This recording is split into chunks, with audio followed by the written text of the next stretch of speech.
Isabel. So happy to be here on Hometalk Live. I have a blog called Engineer Your Space, and today I'm going to show you how to make some projects that will help you with your kitchen. Especially if you have a tiny one and you don't have a lot of counter space, I'm going to show you how to make a magnetic spice rack that you can hang on the wall. And I'm going to also show you how to make a custom DIY knife rack that you can also hang on your wall. So I'm going to start off by the spice rack. And the first thing you need, of course, are magnetic spice containers. And you can get these at the store with the magnetic back, which are great, but they can be a bit expensive if you want to buy a lot. So I figured out an easy way to make your own with the ones that you buy at the store. Now, it's really easy to make. All you need is some magnets. You can have these little magnets that I got these at the dollar store. And you basically just use glue. I like to use E6000 as the glue, and you just basically glue it on the back like this. And you want to make sure that the glue dries really well, because otherwise the magnet might come off. So you want to wait till it dries, and then you end up with a container that's like this. And then you can use a pizza pan like I have here, or a cookie sheet, and you have an instant spice rack. Now, I used this before where I just left this like that, but you could spray paint it if you want, and make it a wall art, because that's the nice thing about these little containers. They're really colorful, and then you can just use ones that you buy at the store, and you can make your own little design, which is really great. Now, another alternative, if you don't have these little magnets from the store, is to use magnetic sheeting that you can buy in a roll like this. And this one has peel and stick in the back, which is really great because you don't really have to worry about using glue. You can just peel and stick like that, and you stick it on. Now, another thing that you can do, which I like, which is recycling. You can recycle these promotional magnets that you get in the mail, because it's also made of this same magnetic sheeting material. So all you would need to do is take some scissors and cut a piece that fits right the back of your spice container, like that. So you would just glue that to the back like this, and you would have an instant. I won't put this one on because it needs to dry for a while, but you can also do this actually if you have a lot of makeup and eyeshadows. You can also do this with eyeshadows, which is kind of neat, or small compacts. You can just put the magnetic sheeting on the back, and you can organize your makeup collection too. So this little idea not only works for the kitchen, but also your bathroom or wherever you keep your makeup. Another neat thing about this is that you can actually write on this like a whiteboard. So this is nutmeg, so I'm not very good at writing, but let me just write this, and then you can put it at the top or at the bottom. And this is a whiteboard marker, and you can just then, if you want to change your mind, you can just wipe it off, just like that. So it also acts as a whiteboard of sorts, even though it's not white. Yeah, which is pretty neat. So you can organize your spices and write down what they are. I'm just gonna prep now for the next project, which is a knife rack.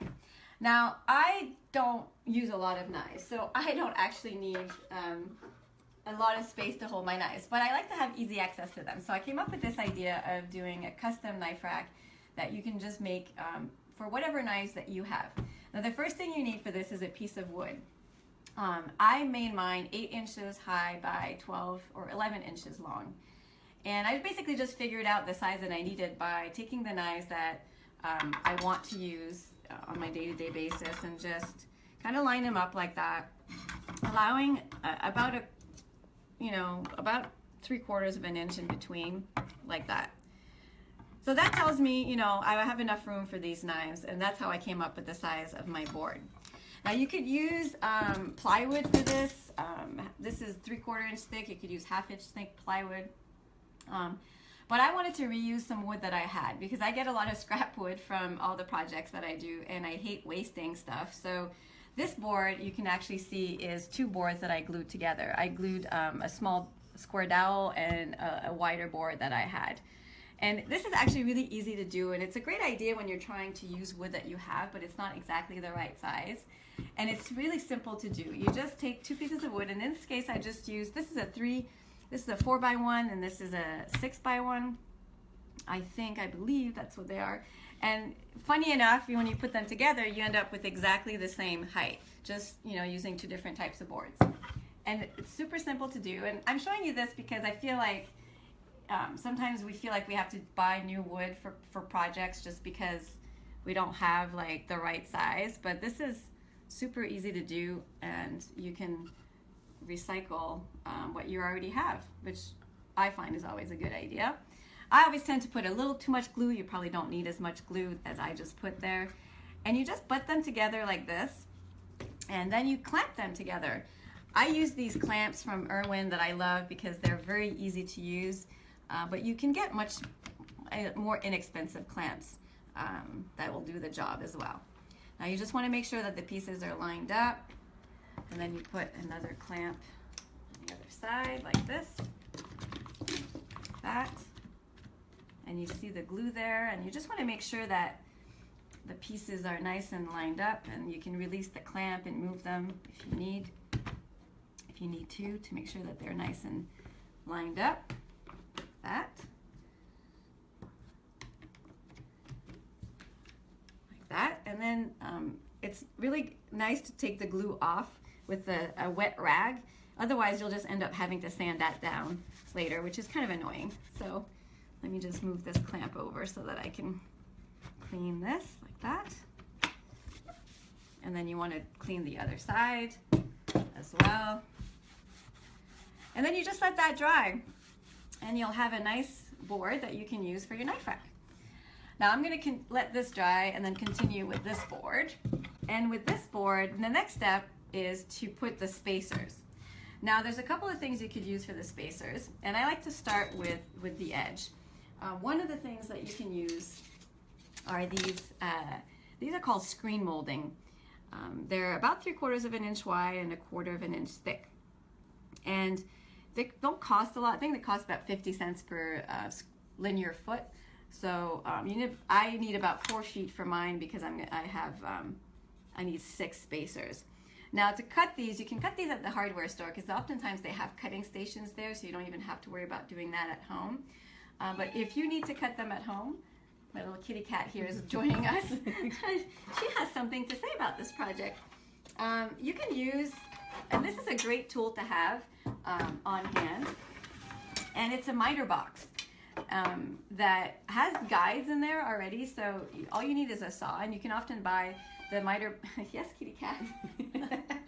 My kitty cat has a lot of things to say about this. Kitty's got a lot of ideas. A lot of ideas. To translate for her.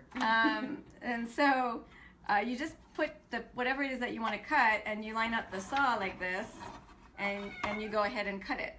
It's super simple and fast, and I use this a lot for projects when I need to cut something quick at home. Yeah, so this is a miter box, and it costs only about $10, so it's a kind of a cool tool to have on hand. So you want to start by the edge like this, and you just basically glue it. Now I'm going to use this piece here to show you because I have something else to show you after that I need that piece of wood for. So there we go.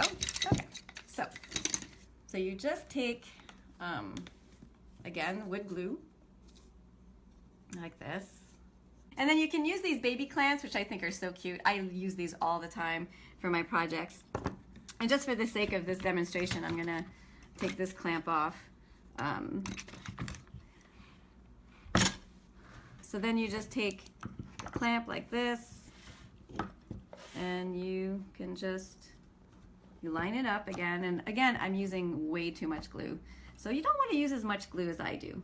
I don't know why, I just like to use a lot of glue. So again, you would just let that dry and move on to the next one. Now for the next one, you take your knife and you line it up like this, and you just want to have a little bit of wiggle room before, not too much, but just a little, because you don't want too much because you want the knife to sit nice and straight. So basically like this is what I would say, just eyeball it. And then you mark the location of that with a pencil. So basically you're just like, okay, so this is where it needs to go because you need to put glue on it. Now the other thing, actually before I did that, I should have done this. This is a speed square, and it's really handy to make sure that what you're doing is square. So again, I'm going to take off the clamps here just to show you. So you can make sure that it's nice and straight. And this is another tool I use all the time for my projects, and it's really handy to have. Now another thing, if you don't have these clamps to work with, you can also use tape as a bit of a makeshift clamp. You just tape down your piece of wood like this, and it'll keep it in place.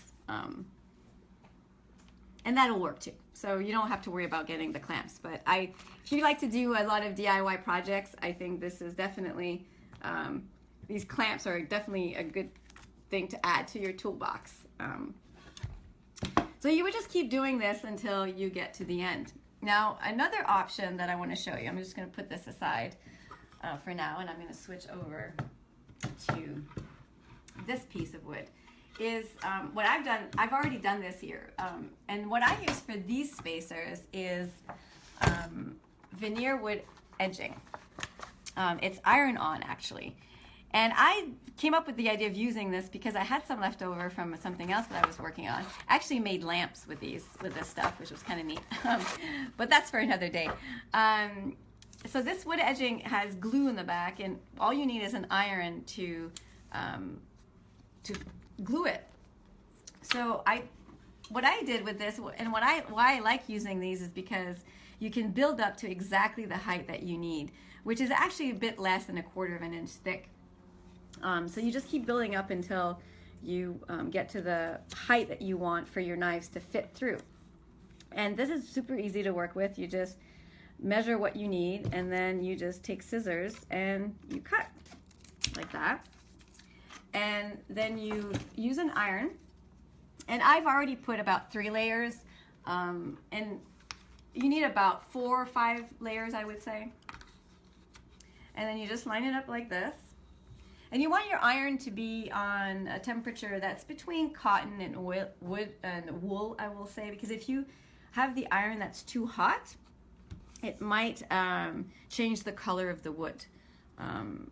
Which, if you want to leave it a natural color, might not work out so well. So you just basically iron like that, and that's it. So as you're doing this, and the other thing that the edging is actually, I recommend having some edging anyways, even if you don't use it for the spacers, because as you can see here on the side, when you're using different pieces of wood together, and even if you're not, even if you're using a piece of plywood, this edge will be really difficult to finish, and it won't look nice and finished, especially if you want to paint or stain this.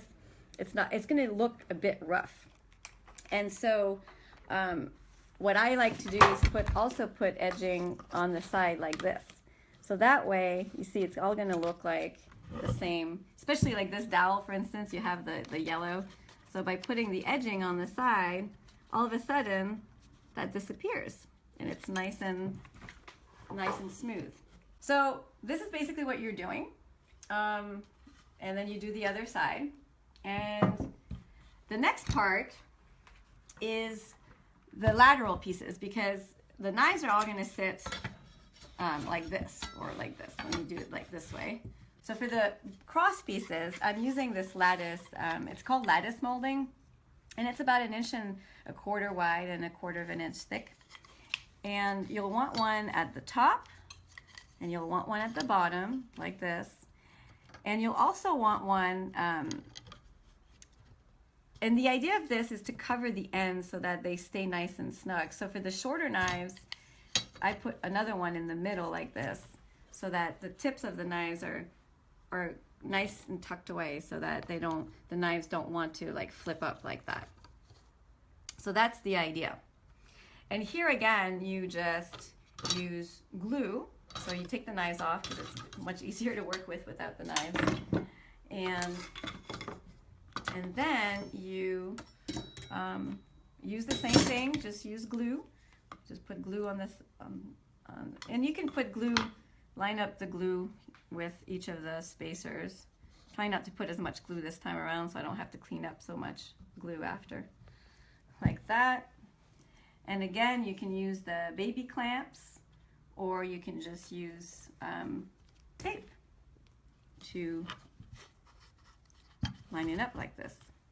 Now, if you ever find that you've cut your pieces a little bit too long, and it's always better to cut a little bit too long than too short, because when it's too long, you can always sand it down. And here's a trick that I can show you that I use all the time when I do something that's too short, is I take a piece of scrap wood and I staple sandpaper to it. And then whatever it is that I need to sand, I can just easily take it like this, and you can just sand it down like that. So it's just a quick tip when you don't do something that's not quite exactly the right length. And yeah, so this is what you do. You would put your next one here and here, and of course I have a finished knife rack. This is my knife rack that I've been using for the past couple of years, and I absolutely love it. And then once everything is dried, and you want to make sure that everything is dried properly, of course, then you just put your knives in like this. And they are nice and tucked away. And I have to tell you, this knife here is supposed to be for a bread knife, but I tend to use it to cut foam. Yeah, because don't cook much, but I have a lot of projects, so that's what I do with my knives. And just like that. See, everything is nice and tucked away. The knives, because that's why you want them to be snug so that they don't move around too much, but there's enough room for you to put them in. And as I was saying, like, people were asking how to put this on the wall. If I was to hang this on the wall, I would put drill 2 holes here and just, drill them into the wall like you would hang anything else, really, with some anchors to make sure it's nice and secure.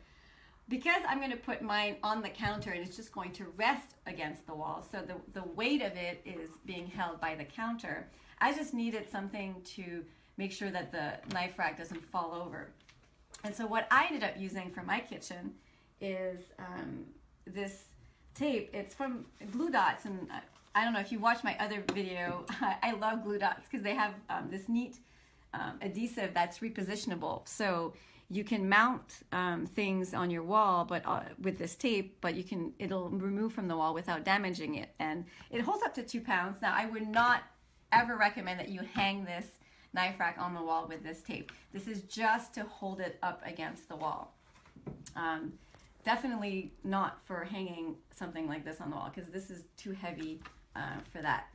So I just use this tape, and I put one at the top, and then put another one here.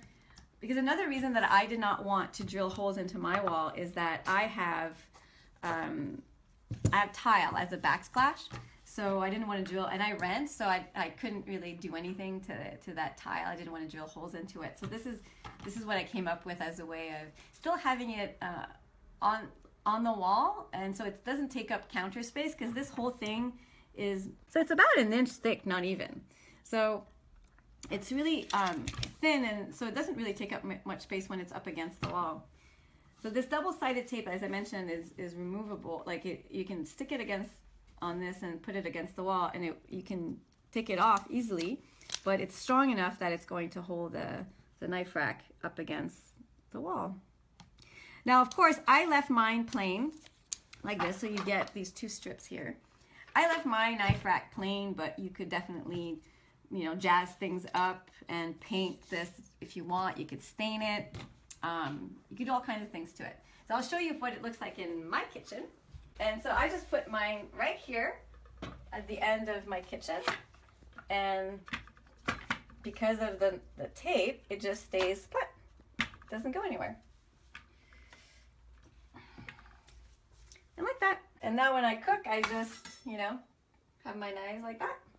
And that's it. I'm going to sign off here from California. Again, I'm Isabel from Engineer Your Space. And if you want to find out about all the materials that I used and the tools and the products, you can go to my blog, engineeryourspace.com, and you'll see there a link to the post where I have all those details. So thanks again for joining, and I'll see you next time. Bye.